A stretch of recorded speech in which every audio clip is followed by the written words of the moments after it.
Question किए मोहित इसके miscellaneous exercise के। सर अभी 4.6 में ही हूँ मैं। miscellaneous आपको के कब तक हो 4.6 कंप्लीट होने के बाद करो तो सर वो 2-4 क्वेश्चन हो रहा है सर उसमें। और सर वो मैंने किया आपको करो रात को यार, थोड़े मैसेज थोड़े किया के था क्वेश्चन आपने। है एक दिन। हाँ ये सब बाकी है बस। कल रात को पूछा था ना सर आपसे, वो पूरा कंप्लीट करना है क्या? हाँ, कंप्लीट नहीं मतलब डायरेक्ट A11 A12 इस तरीके से तो निकाल सकते हो ना। भाई पहले सारे निकालो, सब निकालने पड़ेंगे क्या सर? हाँ, सब तो वैसे भी निकालने ही पड़ रहे हैं ना तुम, सब तो वैसे भी निकालने ही पड़ते भैया हैं ना। तो या तो क्या कोई और तरीका है क्या तुम्हारे पास?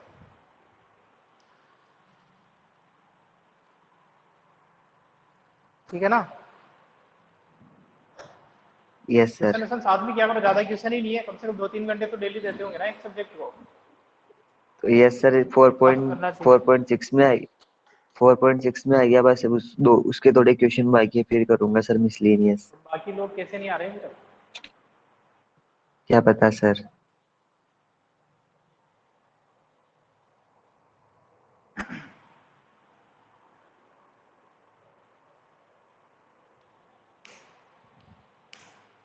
वेट करना चाहिए, चलना चाहिए आगे। रुक जाओ सर, दो चार वेट कर दो लेता हूँ। चार मिनट रुक जाओ सर। चलो वापस 1 मिनट में लीव करता हूँ, वापस से ज्वाइन करूँगा।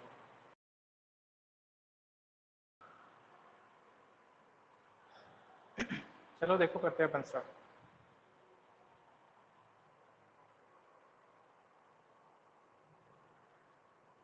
ये वाला कंप्लीट किया क्वेश्चन फिर? 4th क्वेश्चन कंप्लीट किया था क्या तुमने मोहित? मिसलेनियस का सर? हाँ, 4th क्वेश्चन तुमने कहा था ना हो जाएगा आगे।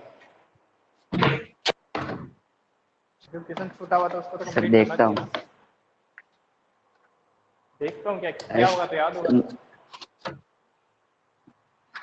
नहीं किया सर। नहीं किया है सर देखो। 4.6 के 2-3 क्वेश्चन है, उनको कंप्लीट करके फिर स्टार्ट करूंगा सर मिसलेनियस। चलो 5th क्वेश्चन देखो एक बार। 5th question, yes sir. Solve the equation. इस इक्वेशन को सोल्व करना है, एक्स की वैल्यू निकालनी, सोल्व करने का मतलब इसमें कुछ नहीं है, डायरेक्ट एक्सपेंशन कर देना या फिर एक एक एलिमेंट को 0 बना देना, ताकि उससे क्या है एक्सपेंशन में थोड़ा इजी हो जाएगा। ठीक है ना, जैसे भी तुम करना चाहो, यस सर, हो जाएगा ये तो। सिंपल है तो। हो जाएगा सर। 6 वाला देखो, 6 क्वेश्चन नंबर 6। क्वेश्चन नंबर 6 में, हो जाएगा ना सर ये भी? क्वेश्चन नंबर 6 में मतलब कैसे करोगे एक सर बार स्टार्ट? एक्सपेंशन से करना है या सर डेरिवेशन से करना है? मतलब एक्सपेंशन से तो प्रॉपर्टी से करना बड़े है? पड़ जाएंगे ना, प्रॉपर्टीज का यूज करो हमेशा। एक्सपेंशन से करोगे तो बड़े हो जाएंगे क्वेश्चन, प्रॉपर्टीज का के लिए क्वेश्चन छोटा हो जाएगा उनसे। जैसे अगर C1 में से A को कॉमन ले लो, और C2 में से B को कॉमन ले सकते हैं, और C3 में से C को कॉमन ले सकते हैं। इस तरीके से थोड़ा छोटा बन जाएगा फिर क्वेश्चन। ठीक है ना। Yes sir. इस तरीके से करना है, प्रॉपर्टीज का यूज करके करना। डायरेक्ट एक्सपेंशन से हो तो जाएगा, लेकिन बड़े कैलकुलेशन थोड़ी करनी है अपने को, छोटी कैलकुलेशन करनी है। इसी तरीके से इसमें भी प्रॉपर्टीज का यूज करने की ट्राई कर सकते हैं 5th में भी। 5th में प्रॉपर्टीज का यूज करके क्या करना है, 5th में प्रॉपर्टीज का यूज करके कोई एक एलिमेंट को 0 बनाने की कोशिश करना, एक या दो को। ठीक है ना। अगर वो 0 बन जाएंगे तो आप जब एक्सपेंशन करते हैं अपन, तो एक टर्म 0 आ जाता है, एक या दो टर्म। 6th क्वेश्चन में, 6 तो देख लिया अपन ने। 6 में C1 में से A कॉमन लेना, C2 में से B कॉमन लेना, C3 में से C कॉमन लेना है। आगे देखोगे तो हो जाएगा फिर, है ना। 7th क्वेश्चन में, 7th कैसे करोगे? 7th बताओ एक बार। 7th क्वेश्चन देखो, A इनवर्स दे रखा है, B दे रखा है, और AB का इनवर्स निकालना है। तो इसके लिए तुम्हें एक रिवर्सल लॉ पता है इनवर्स का, कि ये जो होता है AB का होल इनवर्स, ठीक है, तो इसकी वैल्यू किसके इक्वल होती है? B inverse into A inverse, ये होता है ना। वेरीफाई किया था अपन ने एक ऐसा सर। Yes sir. ठीक है, A inverse into B inverse नहीं होता, जैसे ट्रांसपोज में भी यही था। AB जो ट्रांसपोज होता है ये इक्वल होता है B transpose into A transpose के, ना कि A ट्रांसपोज इंटू। इसी तरीके से इनवर्स में भी ये रिवर्सल लो ऑफ इनवर्स बोलते हैं इसको। ठीक है, इसको बोलते हैं reversal law of inverse matrix, inverse matrix, और इसको बोलते हैं reversal law of transpose matrix. ठीक है ना।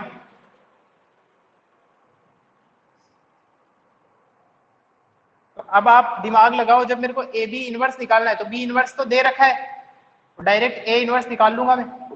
भाई ये नहीं सर करना ए आप इनवर्स ए दे इनवर्स, रखा है। हाँ सॉरी ए इनवर्स दे रखा है और बी इनवर्स निकाल लूंगा। ठीक है, अदरवाइज दिमाग, अगर तुम ये सोचो कि पहले मैं ए को बी से मल्टीप्लाई कर देता हूँ फिर इनवर्स निकालूंगा, तो पहले ए निकालनी पड़ेगी। अच्छा एक बात समझना, अगर इस क्वेश्चन को ए से अप्रोच करते तुम लोग, काफी बार ये वाली चीज मैंने बताई हुई, वो प्रॉपर्टी तुम्हें याद है या नहीं? अगर ये ऐसे सोचते कि पहले मैं ए बी को मल्टीप्लाई कर देता हूँ और फिर उसका इनवर्स निकालूंगा, ऐसे भी तो कर सकते हैं। तो इसके लिए तुम्हें बी तो दे रखा है लेकिन ए इनवर्स दे रखा है, तो ए इनवर्स से ए कैसे निकालोगे बताओ? ए इनवर्स से ए कैसे निकालोगे अनिकेत? अनिकेत बताओ, ए इनवर्स से ए कैसे निकालेंगे? ये रख रहा है काफी, उसका भी इनवर्स निकाल लेंगे। हाँ वेरी गुड, क्योंकि मैंने बताया था ये इसका इनवर्स होता है और ये इसका इनवर्स होता है, आपस में दोनों एक दूसरे के इनवर्स होते हैं। ठीक है, तो इसका जब इनवर्स निकालोगे तो ए आ जाएगा और इसका इनवर्स निकालोगे तो ये आ जाएगा, एक ही बात है। इसका मतलब ये हुआ कि ए इनवर्स का इनवर्स जब निकालेंगे तो वापस से ए आ जाएगा, ए ट्रांसपोज का ट्रांसपोज भी ए होता है उसी तरीके से। ठीक है ना, दोनों एक दूसरे के इनवर्स होते हैं। अगर मान लो क्वेश्चन आ जाएगा कि ए इनवर्स दे रखा है ए निकालो, तो दिमाग में बिठा लेना कैसे निकालेंगे, इसका इनवर्स निकाल दो तो ए आ जाएगा। ठीक है, 8th क्वेश्चन देखो, 8th क्वेश्चन तो करना है तुम्हें। 8th क्वेश्चन में सीधा सीधा है, कैलकुलेशन का है और कुछ भी नहीं है। ए दे रखा है, एडजॉइंट ए निकालना पड़ेगा, फिर जो एडजॉइंट ए आएगी उसका इनवर्स निकालना पड़ेगा। ठीक है, इधर और इधर बोल रहा है कि ए इनवर्स निकालो फिर उसका एडजॉइंट निकालो। क्वेश्चन तो समझ में आ रहा है ना तुम्हें क्या करना है, दोनों को इक्वल प्रूव करने के लिए? भाई फर्स्ट पार्ट जो है 8th का, इसमें आपको एडजॉइंट ए निकालना है फिर उसका इनवर्स निकालना है, और इधर पहले ए इनवर्स निकालना है फिर उस मैट्रिक्स का एडजॉइंट निकालना है, दोनों चीजें इक्वल आएगी। और ये देखो एक प्रॉपर्टी और प्रूव करवाई इसने, ए इनवर्स का इनवर्स जो होता है वो ए आ जाता है वापस से। ठीक है ना, हो जाएगा, बोलो। Yes sir. 9th question, 9th question में इवेल्युएट करना मतलब इसकी वैल्यू निकालनी, सिंपल, और कुछ नहीं करना इसमें। चाहो यस तो सर, हो जाएगा, एक्सपेंशन कर 10th देना, भी हो लेकिन मैं ये जाएगा। बोलता हूँ कि एक्सपेंशन से बचो, एक्सपेंशन से, डायरेक्ट एक्सपेंशन से बचो। जब इतनी सारी प्रॉपर्टीज तुमने पढ़ी है तो एक्सपेंशन करना नहीं है अपने को डायरेक्ट, पहले कोशिश करनी है कि कुछ टर्म जो है वो जीरो बने। जैसे ये जो आपको डिटरमिनेंट दे रखी है, अगर मैं इसमें ऐसा कर दूं कि R1 change to R1 plus R2 plus R3 कर दूं, अगर ऐसा कर दूं तो देखो क्या हो जाएगा, यहां बन जाएगा 2x प्लस वाई, यहां पे भी बन जाएगा 2x प्लस वाई, यहां पे भी बन जाएगा 2x प्लस वाई। ठीक है ना, क्वेश्चन का ध्यान रखना, y x प्लस वाई और ये x plus y x y, यहां से 2x प्लस वाई कॉमन लोगे जैसे ही, तो यहां क्या बचेगा, 1 1 बचेगा। अब इस 1 को 0 बनाना इजी होता है, इसमें से इसको माइनस कर देना, इसमें से इसको माइनस कर देना, दो टर्म 0 बन जाएंगे, लास्ट में एक टर्म बचेगा, उसके लोग एक्सपेंड कर देना। बात समझ में आ रही है क्या समझा रहा हूं मैं? भाई आपको डायरेक्ट एक्सपेंशन करने से पहले कोशिश करनी है कि उस किसी भी एक रो या कॉलम के एक या दो एलिमेंट 0 बन जाए, तीनों 0 बन जाएगी तो डिटरमिनेंट ही 0 हो जाएगी। ठीक है, एक या दो एलिमेंट 0 बन जाए, उसके बाद में आपको 0 का प्रॉफिट तो पता है ना, 0 का क्या बेनिफिट होता है अपने को, 0 का क्या फायदा होता है ये तो पता है ना आप लोगों को, 0 बनाने का, थोड़ी कैलकुलेशन बच जाती है अपनी। 10th क्वेश्चन देखो, 10th कैसे करोगे?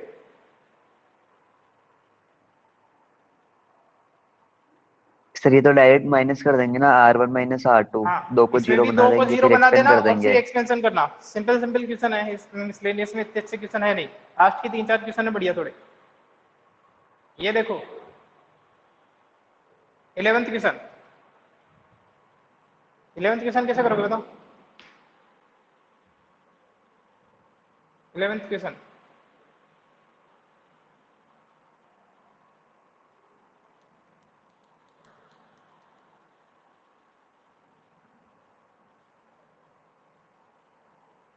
हो जाएगा सर। हो जाएगा। देखो सबसे पहला काम तो तुम इधर देखा करो, आरएचएस में क्या लेके आना है फिर। मेरे को लाना है अल्फा प्लस गामा और alpha minus beta, beta minus gamma, gamma minus alpha. तो अल्फा प्लस गामा तो डायरेक्ट कॉमन आ जाएगा। कैसे? C1 को C3 में ऐड कर दो अगर मैं, तो C1 change to C1 plus C3 कर दूंगा, तो alpha plus beta plus gamma आ जाएगा। इसको बाहर ले लेंगे तो एक फैक्टर तो आ गया। उसके बाद क्या बचेगा? 1 1 1 बच जाएगा। तो उस 1 1 1 की हेल्प से जब मैं जीरो बनाने जाऊंगा तो alpha square minus beta square में से अल्फा माइनस बीटा कॉमन आ जाएगा, और इधर भी कॉमन लूंगा तो ये चीजें कॉमन आ जाएगी, अल्फा माइनस बीटा हो जाएगा। ये वाला क्वेश्चन है ना, ये वाला बता देता हूँ मैं। 12th क्वेश्चन, 12th क्वेश्चन तो वैसे तो एक्सपेंशन से करने जाओगे तो इसको इस तरीके का बना ही नहीं पाओगे। देखो ये जो क्वेश्चन है वैसे तो इसमें लिख ही रखा है अपने को शायद, यूजिंग प्रॉपर्टीज। 11 से 15 जो क्वेश्चन है इसमें तो आपको प्रॉपर्टीज से ही करना है। प्रॉपर्टी से करने का क्या मतलब होता है कि सबसे लास्ट में जब जरूरत पड़े तब जाके फिर एक्सपेंशन लगाना है केवल एक बार। ठीक है, 12th क्वेश्चन में देखो, 12th क्वेश्चन को देखते हैं। 12th को सर हो जाएगा ना ये भी? 12th क्वेश्चन हो जाएगा। Yes sir. इसमें थोड़ी प्रॉपर्टीज का यूज करना, लेकिन देखो एक चीज यहाँ पे ये बताना चाह रहा हूँ कि यहाँ पे थोड़ी प्रॉपर्टीज का यूज करना आप लोग।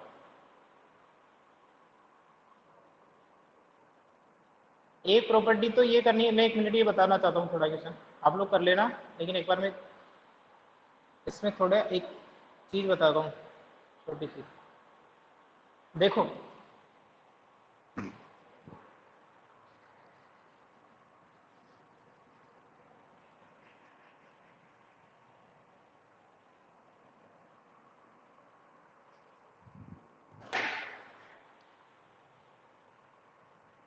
देखो 12th क्वेश्चन में तुम क्या करो, सबसे पहले जैसे ये जो दे रखा है ना इसको ब्रेक करके लिख लो। कैसे?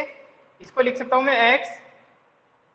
एक प्रॉपर्टी अपन ने पढ़ी है कि अगर किसी भी रो या कॉलम के कुछ एलिमेंट जो है वो एडिशन ऑफ 2 और मोर टर्म्स है तो उनको अपन सेपरेट दो डिटरमिनेंट के सम के फॉर्म में लिख सकते हैं। उस प्रॉपर्टी का अच्छा यूज यहाँ है इस क्वेश्चन में। ज्यादा क्वेश्चन वेरिएशन वाले है नहीं आप लोगों की बुक में।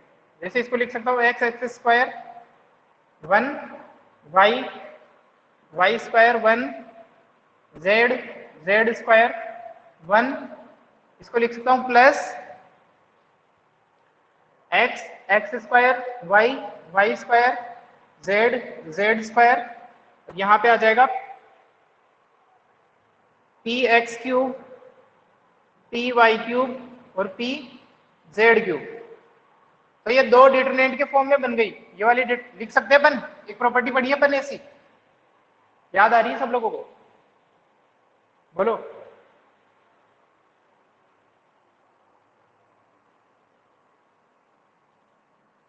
अनिकेत ये प्रॉपर्टी याद आ रही है? Yes sir. ठीक है ना? Yes sir. ये अगर ये दोनों लास्ट वाले जो एलिमेंट थे वो एडिशन में थे तो उनको आप दो डिटरमिनेंट के सब में लिख सकते हैं। इस चौपर ने प्रूव किया था। इससे फायदा होगा ये कि इस डिटरमिनेंट को थोड़ा सोल्व करो, इसके जैसी एक ही चीज है ये दोनों। देखो बताता हूँ कैसे। तो आपको दो को अलग अलग सोल्व नहीं करना पड़ेगा। इसको मान लो डेल्टा 1, इसको मान लो डेल्टा 2। अगर आप डेल्टा 2 को ध्यान से ऑब्जर्व करो तो इसका थोड़ा मैं आगे बता रहा हूँ। इसमें से आप कॉमन ले लो x, यहाँ से कॉमन ले लो y, यहाँ से कॉमन ले लो z। ठीक है ना? तो आपके पास में कॉमन क्या आ जाएगा बाहर? देखो यहां से कॉमन ले रहा हूं x y z, तो क्या बचा? इसको सोल्व कर रहा हूं, केवल इसको रहने दे रहा हूं।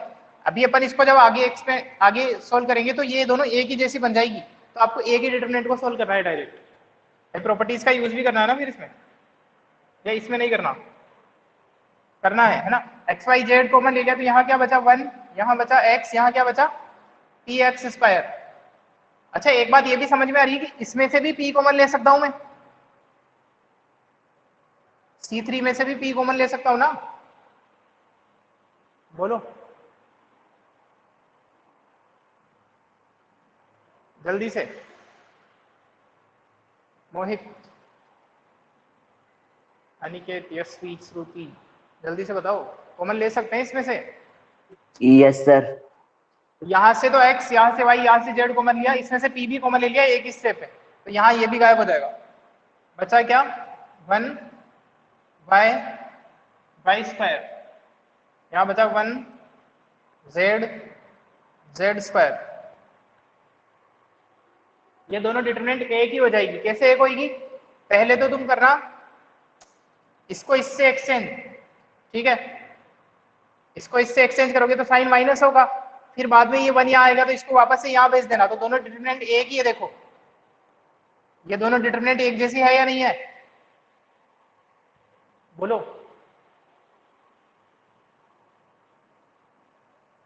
अरे आंसर दिया करो तुम लोग यार, चुपचाप क्या बैठे रहते हो? श्रुति,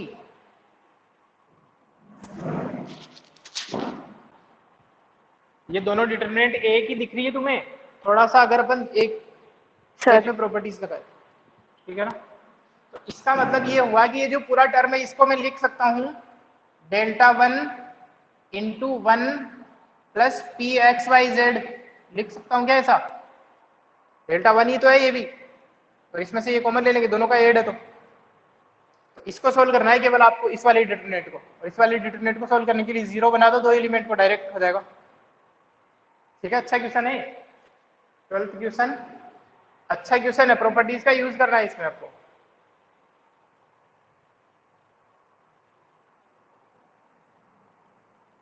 थर्टियथ क्वेश्चन,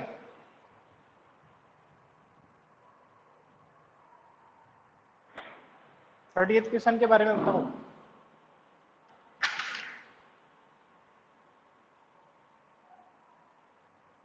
क्वेश्चन देखो पहले तुम लोग सब शांति से, जो चुपचाप बैठे रहते हो वो लोग भी।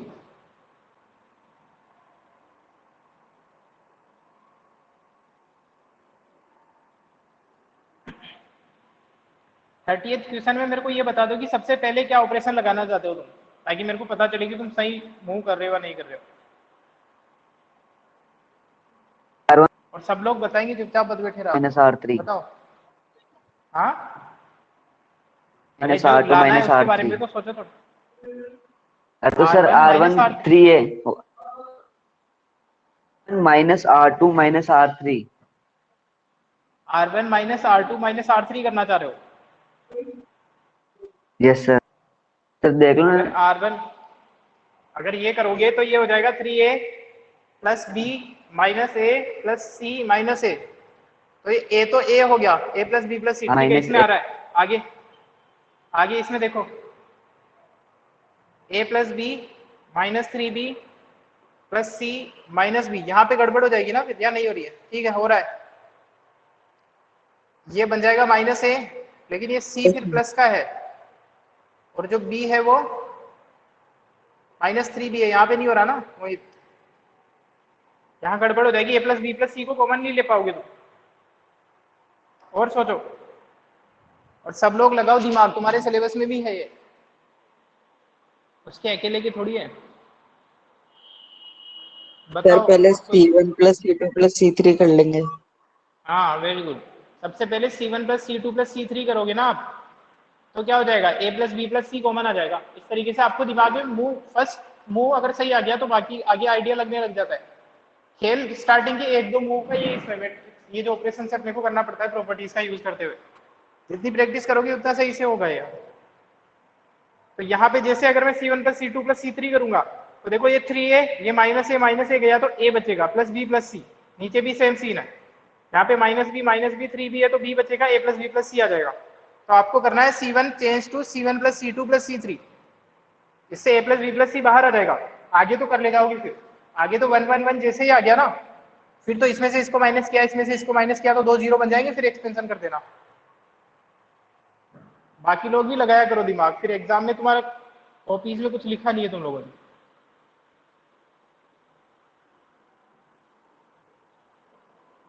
फोर्टीएथ क्वेश्चन में स्टार्टिंग का मूव बता दो। 14th क्वेश्चन में तो कुछ खास है नहीं वैसे, जीरो बनाना है दो डायरेक्ट, ये कोशिश कर लो तुम तो। जो दो एलिमेंट है उनको जीरो बना दो। एक बार बताओ किस तरीके से करोगे।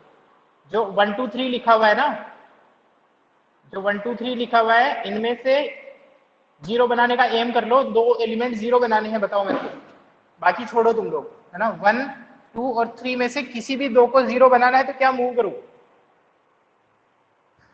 बताओ Aniket.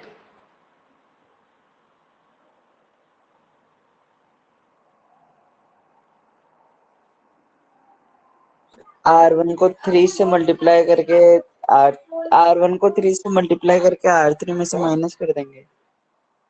R3 minus 3R1, R3 minus 3R1 करेंगे, R3 change to R3 minus 3R1, तो नीचे वाला जीरो हो जाएगा। और एक और करना पड़ेगा, R2 change to R2 minus 2R1, है ना,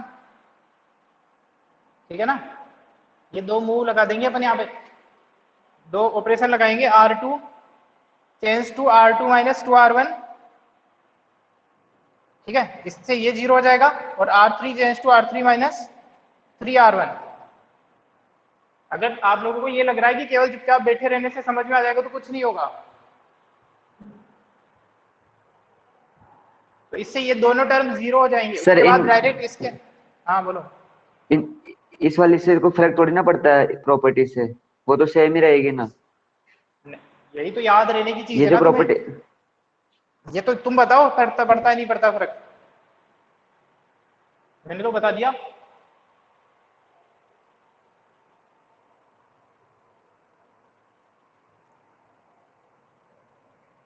ये तो तुम बताओगे फर्क पड़ता है नहीं पड़ता आपको, मैंने बता चुका हूं मैं तो। ये भी डाउट रखोगे क्या, अभी तक भी चैप्टर खत्म होने पे है।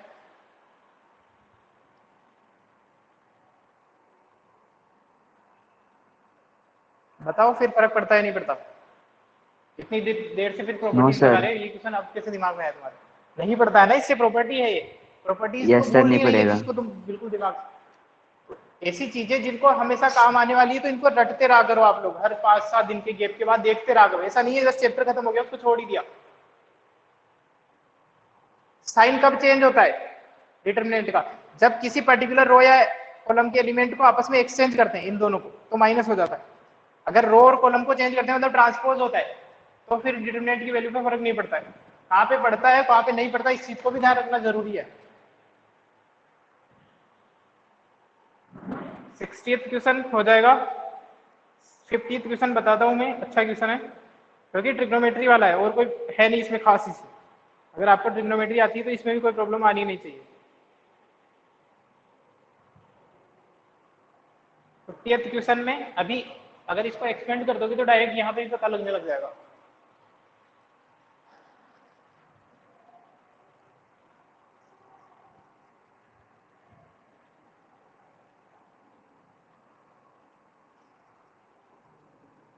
इस चैप्टर के मिसलेनियस में कोई खास क्वेश्चन थे नहीं, लास्ट के 2-3 क्वेश्चन हैं थोड़े ठीक, जो ऑब्जेक्टिव है, छोटे हैं लेकिन अच्छे क्वेश्चन है।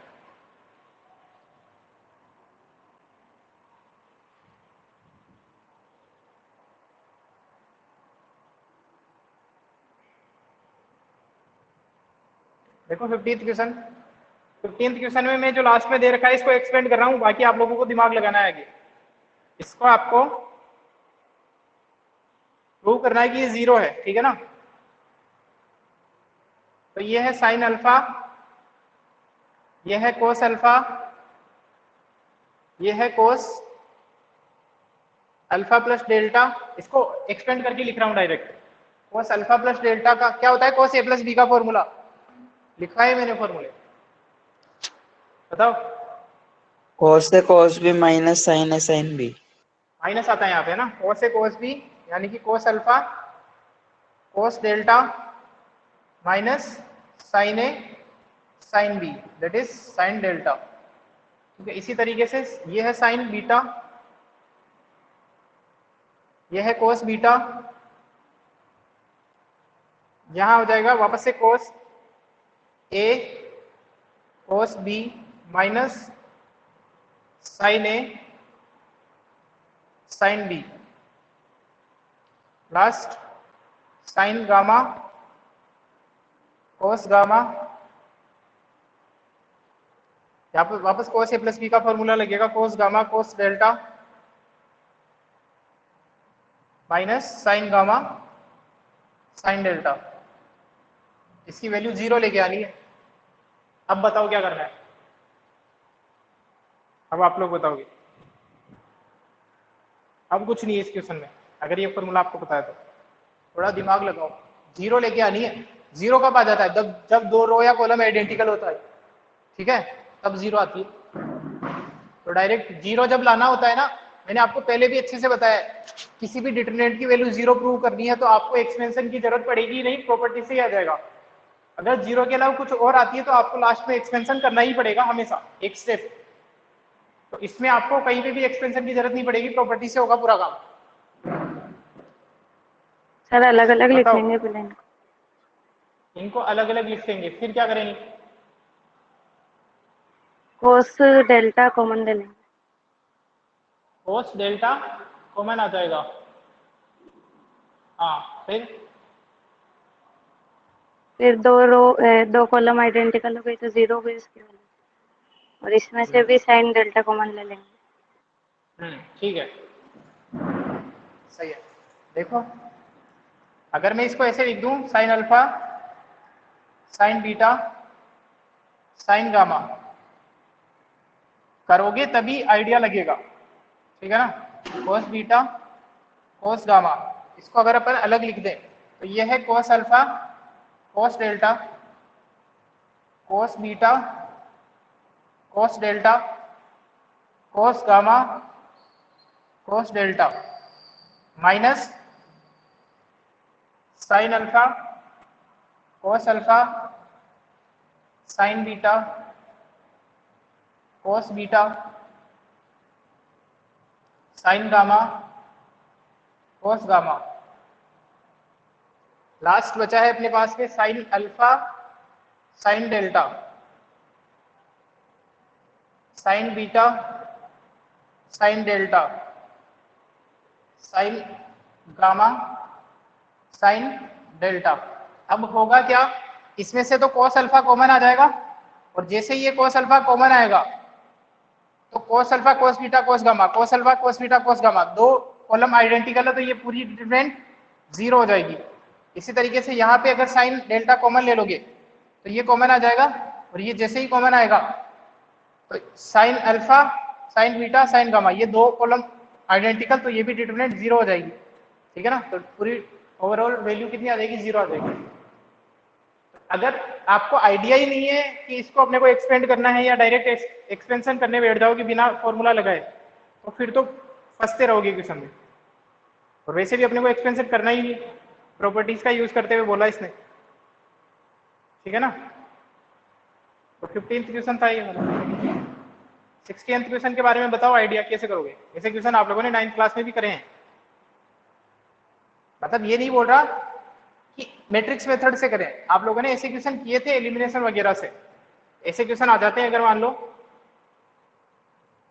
याद करो थोड़ा, क्या थोड़ा इसमें चेंज करना पड़ता है अपने को क्वेश्चन को। भाई सिस्टम जो दे रखा है ना आपको, मान लो ऐसा क्वेश्चन है 2x plus 3y equal to 4, ये वो बता रहा हूं मैं आपको, जैसे आपके इसको आपको सोल्व करना है, एक्स वाई की वैल्यू निकाल दी, तो क्या करते थे आप इसमें? बोलो। अगर आप इसको एलसीएम ले लोगे तो इधर आ जाएगा एक्स वाई का टर्म, और फिर ये लीनियर नहीं रहेगी, और लीनियर नहीं रहेगी तो आपको सोल्व करना आता ही नहीं, वैसे भी मैट्रिक्स मेथड से करना है। तो अगर आपको याद हो तो आप करते थे, ये जो 1/x है इसको मान लो कुछ वैल्यू u, और ये जो 1/y है इसको मान लो v। याद आया किसी को? 9th क्लास में आते हैं सर, बोलो। नहीं आया समझ? Yes sir. है ना। तो अगर जैसे ही ये सब्स्टिट्यूशन लगाओगे तो ये इक्वेशन क्या बन गई, यानी कि 2u plus 3v 2u plus 3v equal to 4, और ये वाली 3u minus 5v is equals to 6। तो अब बन गई लीनियर। अब लीनियर बन गई तो डायरेक्ट कर सकते हैं, ठीक है। अब इसको मतलब एक्स वाई जेड है तो क्या फर्क पड़ता है, इसको यू भी आ गया अपने पास में। अब लास्ट में तो अपने पास जो वैल्यू आएगी वो यू और वी की आएगी, और जो यू और वी की वैल्यू उनको जब इन्वर्स कर देंगे तो एक्स और वाई की आ जाएगी। भाई 1/x की वैल्यू u है और u की वैल्यू आ गई मेरे पास, तो x निकालना है तो क्या करूंगा, x इक्वल टू 1/u कर दूंगा तो x आ जाएगा, y आ जाएगा। इसी में भी यही करना है आपको, करना मैट्रिक्स मेथड से, लेकिन पहले आपको लीनियर में कन्वर्ट करना पड़ेगा, क्योंकि मैट्रिक्स मेथड से आप केवल लीनियर इक्वेशन का सॉल्यूशन निकाल सकते हो।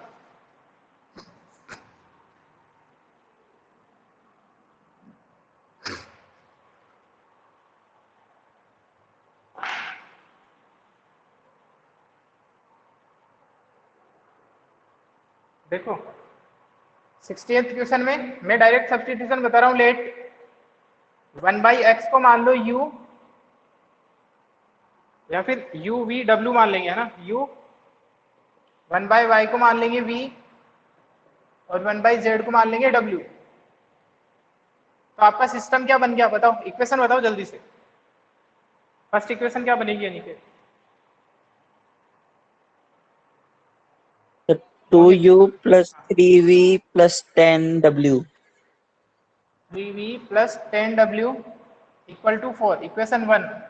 इक्वेशन 2 बन जाएगी 4u minus 6v plus 5w equal to 1। Equation last वाली जो बनेगी वो बनेगी 6u 9v minus 20w equal to, sign का ध्यान रखना, वो मैट्रिक्स बनेगी, sorry ax into B, x equal to B वाला फॉर्मूला बनेगा, जहां है 4 1 2, यहाँ पे आ जाएगा u v w, x Y z नहीं है इस बार, वेरिएबल देख लेना, u v w है, ये आ जाएगा 2 3 10, यह है 4 माइनस 6 5, यह है 6 9 माइनस 20। डिटरमिनेंट निकाल के चेक कर लेना कि निकल रही है या नहीं निकल रहा है इन्वर्स। इन्वर्स तभी निकलेगा जब भी यूनिक सॉल्यूशन है इसके। अगर नहीं निकलता है, डिटरमिनेंटों पे जीरो नहीं, सॉरी जीरो आ जाता है, तो आपको कौन सा टर्म और चेक करना पड़ता है आगे कंसिस्टेंसी के लिए, बोलो।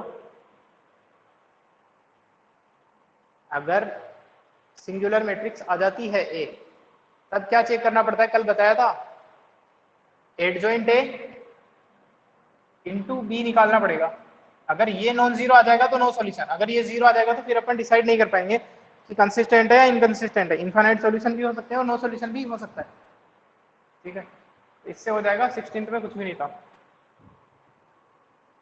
17th अच्छा क्वेश्चन है ये जो अब आ रहे हैं, 3 क्वेश्चन छोटे छोटे हैं लेकिन बढ़िया क्वेश्चन है 3।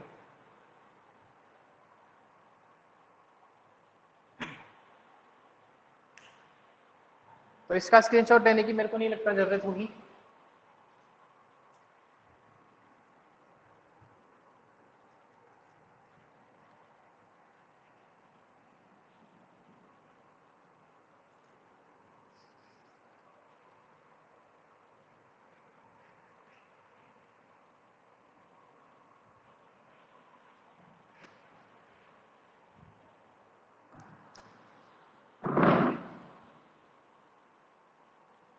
अच्छा एबीसी एपी में है, इसका मतलब तुम्हें क्या समझ में आता है?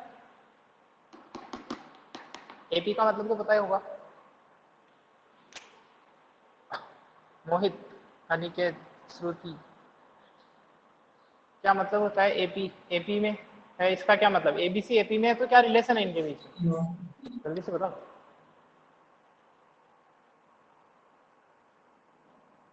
मतलब इनका डिफरेंस सेम होगा। मतलब बी माइनस किस तरीके से डिफरेंस, ये भी बताओ।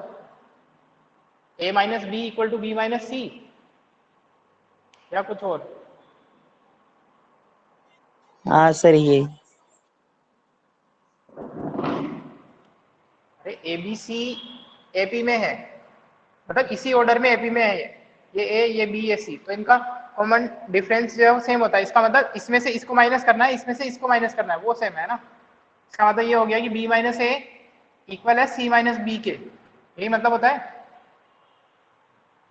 ठीक है ना।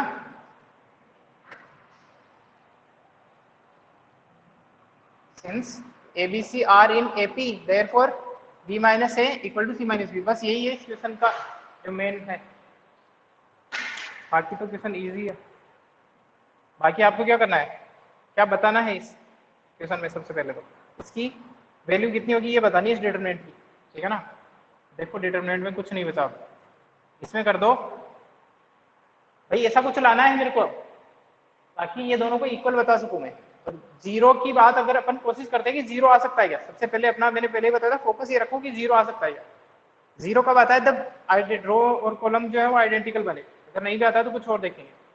तो फिलहाल मैं बी माइनस ए और सी माइनस बी कैसे ला सकता हूँ, क्या ऑपरेशन लगाऊं इसमें, बोलो बताओ जल्दी से। सर इसको 2b is equal to a plus C भी तो लिख सकते। क्या चीज, two B equal to a plus C. हाँ लिख सकते हैं ना, two B equal to A plus C भी लिख सकते हैं, लेकिन यहाँ पे उसका यूज क्या करेंगे फिर अपन, वही चीज है, एक ही बात है। सर इनको अलग अलग लिख लो। नहीं अलग अलग लिखने से यहाँ पे काम नहीं चलेगा ना अपना, ये तीन तीन टर्म है फिर। सर पहले r1 प्लस r3 करेंगे। देखो ये ऑपरेशन लगाओ भाई, बी माइनस सी लाना है तो R2 change to R2 minus R1 और R3 change to R3 minus R2, ये दो ऑपरेशन लगा दो। और जो अफेक्टेड रो है उस पर ऑपरेशन नहीं लगाते, नहीं लगाया अपन, अफेक्टेड है यहाँ पे R2, ठीक है ना, सॉरी यहाँ पे, यहाँ गड़बड़ हो जाएगी क्या, या फिर दो स्टेप में लगा देंगे फिर अपन, देखो एक बार।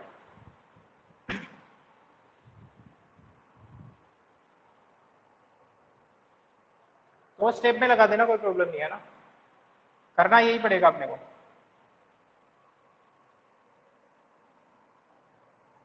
दो स्टेप में लगा देना या फिर एक स्टेप में लगा सकते हो, थोड़ा चेंज हो नहीं रहा है। देखो पहले तो ये कर दो R3 change to R2 changes to R2 minus R1,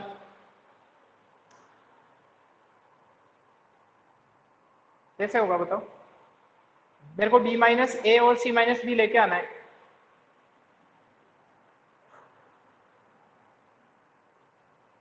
करना तो यही पड़ेगा,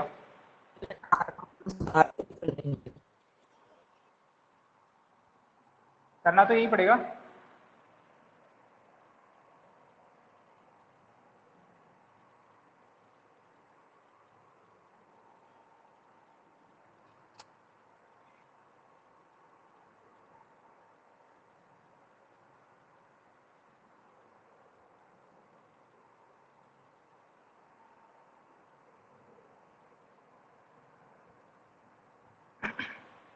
अगर मैं करता हूं R1 change to R1 minus R2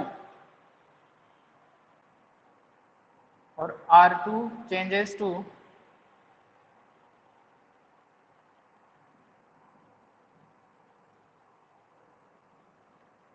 R2 minus R3, अगर ऐसा करते हैं तो क्या होगा, R3 तो सेम रहेगी, R3 x plus 4 x plus 5 और x plus 2c,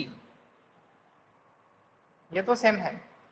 R1 minus R2 करेंगे तो कितना आएगा, बोलो, -1 आ जाएगा। आंसर दो तुम लोग जल्दी जल्दी, अरे बताओ।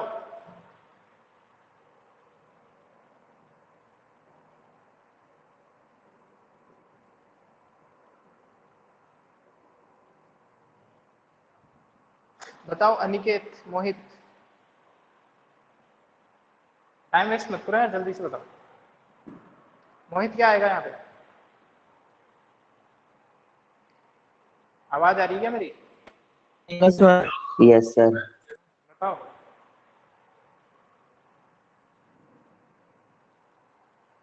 ये ऑपरेशन लगानी है ना यार, R1 माइनस R2 करना है, यहाँ -1 आएगा, यहाँ पे भी -1 आ जाएगा और यहाँ पे आ जाएगा आपके पास में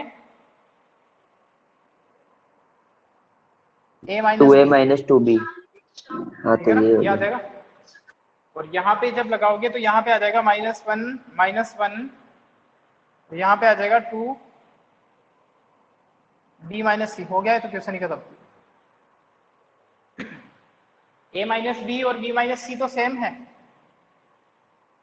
अच्छा यहाँ से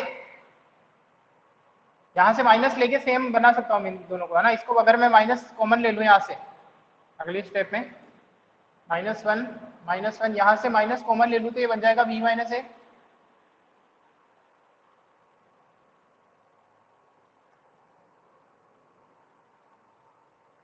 अच्छा, इसको करने का बार बार कोई मतलब नहीं, यहीं पे हो जाएगा ये तो, है ना। माइनस कॉमन लेने की भी क्या ही जरूरत है,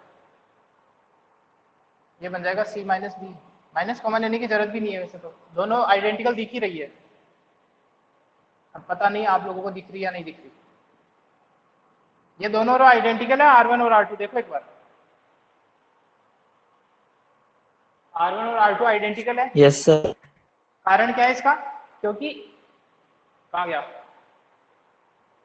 ये टर्म b माइनस ए और c माइनस बी तो सेम है, तो ये भी दोनों सेम ही है वैसे।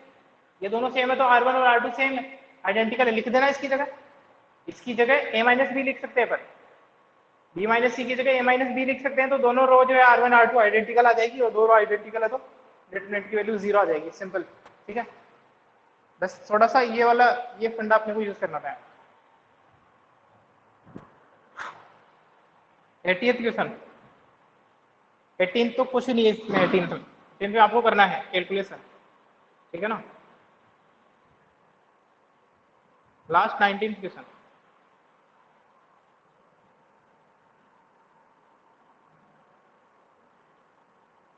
क्वेश्चन करते हैं।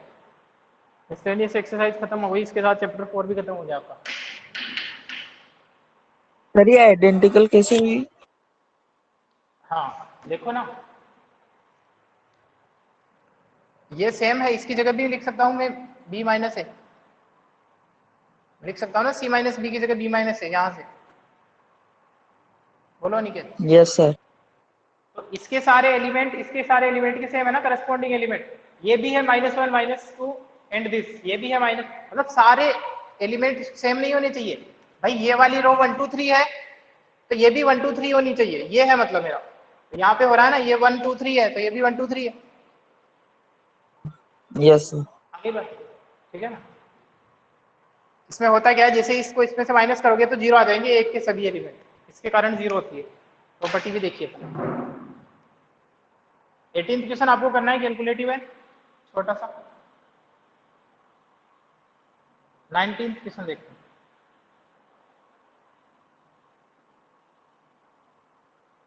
और रिलेशन वगैरह आप लोग पढ़ रहे होंगे।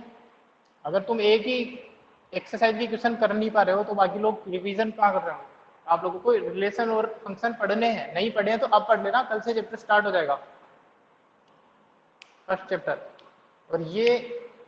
और इसके अलावा लीनियर प्रोग्रामिंग, ठीक है। ये लास्ट है जिनका कोई लिंक नहीं है, इसके अलावा हर चैप्टर में आपको प्रॉब्लम आएगी अदरवाइज, इसलिए स्टार्टिंग कर दो।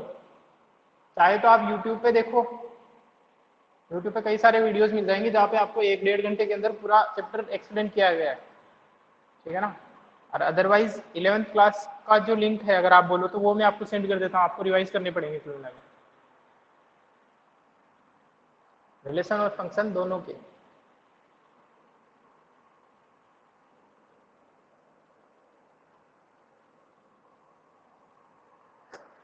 करते हैं लास्ट क्वेश्चन, 19th क्वेश्चन। थोड़ी सी ट्रिग्नोमेट्री की जरूरत पड़ेगी इसमें। एक काम करो, जल्दी से इसका एक्सपेंशन करो, इसका जल्दी से एक्सपेंशन करो और मेरे को बताओ इसका एक्सपेंशन क्या आ रहा है, जल्दी से करो। अनिकेत, श्रुति आवाज आ रही है मेरी?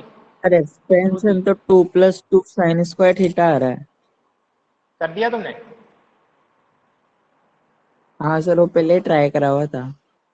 ठीक है, अब देखते हैं आगे, है ना। एक्सपेंशन आएगा इसका 2 + 2 sin स्क्वायर थीटा। अब आपको पूछ रहा है कि जब 0 से 2 पाई के बीच में होता है एंगल थीटा, तब डिटरमिनेंट की वैल्यू क्या हो सकती है, ठीक है ना। क्या हो सकती है, रेंज में होगी एक।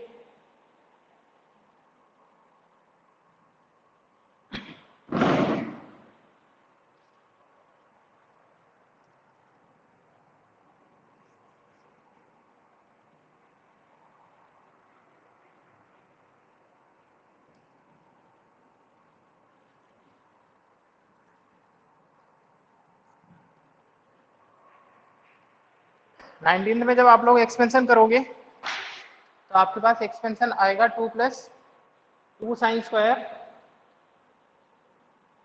कितना आ रहा है 2 + 2 sin square theta. Yes sir. जब आपने डिटरमिनेंट का एक्सपेंशन किया तो आपके पास आ रहा है 2 + 2 sin स्क्वायर थीटा। तो आपको ये बोल रहा है कि जब थीटा 0 से 2 पाई के बीच में हो सकता है, 0 से 2 पाई के बीच में जाता है, तब ये वाला जो टर्म है वो कहां से कहां जाएगा, इसकी इस फंक्शन की रेंज निकालनी है, एक तरह से, कुछ नहीं करना। इसका जो डोमेन है आपको देखो यहाँ पे, अगर आपको फंक्शन पता होता या अगर कुछ लोगों को पता है तो आपको ये लैंग्वेज टर्मिनोलॉजी समझ में आ रही होगी। यही चलने वाला है कल से। ये एक फंक्शन है, किसका फंक्शन है, थीटा का फंक्शन है। इसका डोमेन क्या है, 0 से 2 पाई। भाई वेरिएबल की वैल्यू कहां से कहां वेरी करती है वो तो होता है डोमेन, और वो जो फंक्शन है वो कहां तक जा सकता है वो होता है रेंज। इसका डोमेन दे रखा है, रेंज निकालना है आपको, ठीक है ना। भाई जब आप थीटा को 0 रखोगे तो क्या वैल्यू आ रही है, 0 से बड़ा π/3 π/2 कुछ रखोगे तब क्या आ रही है, 2 पाई तक ले जाओगे तब क्या आ रही है, तो वो चीज आपको देखनी है यहाँ पे। देखो सिंपल तरीका है, जो साइन थीटा है, साइन थीटा वो कहां से कहां तक होता है, साइन थीटा की वैल्यू -1 से 1 के बीच में होती है, इतना पता है आप लोगों को। साइन थीटा की वैल्यू -1 से 1 के बीच में होती है, पता है नहीं पता। 11th क्लास में ग्राफ देखे होंगे आप लोगों ने, ट्रिग्नोमेट्रिक फंक्शन। अरे पता है या नहीं पता, साइन थीटा -1 से 1 के बीच में होता है। ये ग्राफ कितने लोगों को पता है, साइन थीटा का ग्राफ होता है ऐसा, बोलो। सर ये थीटा की जगह 0 और 2 पाई रख के भी निकाल सकते हैं। नहीं निकल पाएगा, रेंज आएगी ये पूरी। 0 और 2 पाई थोड़ी है एग्जैक्टली, 0 और 2 पाई के बीच में ये इंटरवल है पूरे का पूरा। थीटा जो है वो 0 से 2 पाई के बीच में कुछ भी हो सकता है। 0 से 2 पाई के बीच में कितने एंगल आ रहे हैं, कितने एंगल आ रहे हैं 0 डिग्री से 360 डिग्री के बीच में, बताओ बताओ। इनफाइनाइट। इनफाइनाइट एंगल आ रहे हैं, ठीक है, इनफाइनाइट वैल्यूज है 0 डिग्री से 360 के बीच में। तो आप डायरेक्ट 0 और 360 पे थोड़ी चेक कर लोगे, केवल आपको पूरी रेंज निकालनी है। तो ये किस किस को पता है, ये ग्राफ साइन थीटा का ग्राफ ऐसा होता है। 11th क्लास में 3rd चैप्टर था ट्रिग्नोमेट्रिक फंक्शंस। अगर नहीं पता है तो आप लोग प्लीज पढ़ाई करना, 1st 2nd चैप्टर, और अगर टाइम मिले तो 3rd चैप्टर भी, ठीक है। साइन थीटा याद रखना, साइन थीटा हमेशा -1 से 1 के बीच में आता है। ये है 1, ये है -1। आप लोग अगर आपको पता हो, जब कुछ पता ही नहीं है तो कैसे बताऊं फिर, 1 से 1 के बीच में आता है, ये ध्यान रखना। तो अगर साइन थीटा -1 से 1 के बीच में आता है तो एक बात बताना, साइन स्क्वायर थीटा कहां से कहां तक जाएगा, अगर इसका स्क्वायर कर दूं तो कहां से कहां तक जाएगा, बोलो। नेगेटिव वैल्यू तो हो नहीं सकती, 0 हो सकता है और 1 तो अभी भी हो सकता है। ये समझ में आ रही बात, बोलो। Yes sir. आ रही होगी ना भाई, और कुछ फर्क नहीं पड़ेगा स्क्वायर करने से, ये फर्क पड़ रहा है जो नेगेटिव टर्म है वो सारे पॉजिटिव में चले जाएंगे, ठीक है। तो ये वैल्यू 0 से, इतना तो पता है ना यार, एक्स स्क्वायर जो एक्स की वैल्यू कुछ भी हो, भले एक्स की वैल्यू -इनफाइनाइट से पॉजिटिव इनफाइनाइट तक हो, लेकिन एक्स स्क्वायर की वैल्यू तो 0 ही हो सकती है कम से कम, ठीक है। इसी लॉजिक का अपन ने यूज किया।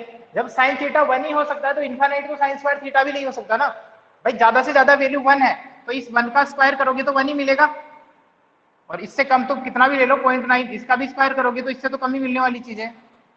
ये समझ में आ गया आप लोगों को, बोलो। काफी प्रॉब्लम आने वाली है अगर पढ़ाई नहीं करोगे तो। साइन थीटा -1 से 1 के बीच में होता है, साइन स्क्वायर थीटा 0 से 1 के बीच में होता है। 0 हो सकता है, ठीक है ना, 0 हो सकता है, 1 भी हो सकता है। ये लेके आना है मेरे को, इस तरीके का बनाना है इस चीज को।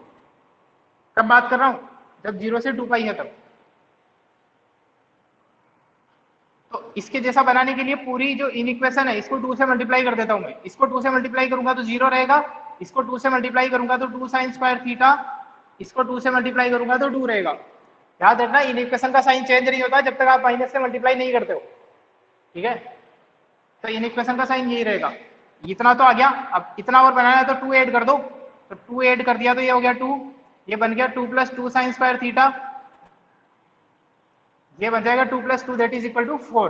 तो इसका मतलब ये जो क्वांटिटी है वो कहां से कहां तक वेरी करती है, बताओ बताओ। 2 to 4। वेरी गुड, 2 to 4 के बीच में होगी इस डिटरमिनेंट की वैल्यू, 2 भी हो सकती है 4 भी हो सकती है, इनके बीच में इनफाइनाइट वैल्यू हो सकती है। तो इसका मतलब ये हुआ कि आपकी जो डिटरमिनेंट है, ठीक है, वो इस इंटरवल में होगी 2 से 4, क्लोज्ड इंटरवल है ये, 2 भी हो सकती है 4 भी हो सकती है। इनके बीच में कितने नंबर है 2 से 4 के बीच में? एक नंबर है ना 3। 2 से 4 के बीच में कितने रियल नंबर है, बोलो श्रुति। Yes sir. कितने नंबर है 2 से 4 के बीच में रियल नंबर? इनफाइनाइट है ना। इनफाइनाइट नंबर है। तो इस डिटरमिनेंट की इनफाइनाइट वैल्यू किस पे डिपेंड करता है? थीटा पे। थीटा की वैल्यू चेंज करते जाओगे, कभी बढ़ेगी कभी कम होगी, लेकिन हमेशा 2 से 4 के बीच में ही रहेगी। कुछ भी रख के देख लो, तुम्हारी जो मर्जी है। कैलकुलेटर तो है कम से कम मोबाइल में, थीटा की वैल्यू कुछ भी रख के चेक कर लेना, 90, 20, 100, 2000, कुछ भी। सॉरी, कुछ तो रख ही नहीं सकते इसके बीच में, 0 से 2π के बीच में, ठीक है। वैसे कुछ भी रख लोगे तब भी आएगा, क्योंकि 0 से 2π के बाद तो रिपीटेशन स्टार्ट हो जाता है। कुछ भी वैल्यू रखोगे तो 2 से 4 के बीच में आएगी इस क्वांटिटी 100%। सर ये क्लोज इंटरवल क्यों है? क्लोज इंटरवल इसलिए आया क्योंकि यहाँ पे इक्वल टू है भाई, ये भी हो सकती है। यहाँ पे इक्वल टू क्यों है? क्योंकि साइन थीटा की वैल्यू -1 भी हो सकती है और 1 भी हो सकती है। अगर 1 नहीं हो सकती ना तो फिर अपन ये रहने देते, इक्वल टू का साइन नहीं लगाते। तो साइन स्क्वायर थीटा की वैल्यू 0 भी हो सकती है अगर साइन 0 डिग्री निकालू तो, और इसकी वैल्यू 1 हो सकती है अगर 90 निकालू तो इसलिए आपने इक्वल टू लिया है यहाँ पे। तो जब इक्वल टू आता है मतलब वो क्वांटिटी भी इंक्लूडेड है, 1 भी इंक्लूडेड है। जब इंक्लूड करना होता है तो क्लोज इंटरवल आता है, ओपन इंटरवल आता है अगर उस चीज को एक्सक्लूड करना होता है, ठीक है। तो ये है इसकी, ये निकालना था। यहाँ से यहाँ तक हो सकती है डिटरमिनेंट की, इस पर डिपेंड करता है थीटा पर। ये डिटरमिनेंट फंक्शन है थीटा का। काफी प्रॉब्लम आएगी यार, प्लीज फंक्शन रिलेशन अच्छे से पढ़ लेना। और आप लोगों के पास से इफेक्टिवली देखा जाए तो इन चीजों को रिवाइज करने के लिए 3 दिन मिल जाएंगे। कल अपन बिल्कुल बेसिक ही देखेंगे, ज्यादा नहीं देखेंगे। सैटरडे, संडे और हो सकता है शायद मंडे को भी जन्माष्टमी है तो इस दिन की भी छुट्टी हो जाएगी। अगर ये 3 दिन अच्छे से यूज कर लिए तो 12th क्लास में मैथ पढ़ने में मजा आएगा, अदरवाइज फिर वापस ऐसे क्लास छोड़ के जाते रहोगे। इन 3 दिनों में क्या करना है तुम लोगों को? कल भी अपन ज्यादा कुछ पढ़ेंगे नहीं, कल बिल्कुल बेसिक चीज देखेंगे। कल वाली क्लास को ज्यादा लोड नहीं लेना है। आप लोगों का काम ये है सैटरडे, संडे, मंडे को इस दिन आप रिलेशन फंक्शन रिवाइज करोगे, या तो रिलेशन अच्छे से हर एक चीज, सेट भी पढ़ना पड़ेगा जिस हिसाब से अगर ये क्वेश्चन पूछा है तुमने तो यहाँ पे क्लोज इंटरवल क्यों आया है, ठीक है। तो फर्स्ट चैप्टर भी पढ़ना, एक तो फर्स्ट चैप्टर पढ़ना है सेट, एक पढ़ना है रिलेशन एंड फंक्शन, और एक देखना है आपको ट्रिग्नोमेट्रिक फंक्शन। ट्रिग्नोमेट्रिक फंक्शन में क्या देखना है? जो साइन, जो 6 फंक्शन होते हैं साइन, कोस, टेन, कोट, सेक, कोसेक, इनके ग्राफ, इनके डोमेन रेंज। जब तक ये नहीं देखोगे तो आपको पता ही नहीं पड़ेगा कि डोमेन क्या होता है, रेंज क्या होता है। तो पहले ये देखना, सीक्वेंस वाइज चलना है। आपकी मर्जी है, यूट्यूब पे कई सारे 1 शॉट वीडियोस हैं, एक 1.5 घंटे में एक्सप्लेन किया हुआ है सेट रिलेशन फंक्शन को। मैं लिंक शेयर कर दूंगा इस पे, उनसे कर लेना या तो, ठीक है। एक 1.5 घंटे की वीडियोस हैं, उनसे जल्दी से रिवाइज भी हो जाएगा। फिर बाद में बुक से रेफर करोगे तो अच्छे से समझ में आएगा, लेकिन रिवीजन करना जरूरी है। चलो क्लास एंड करता हूँ।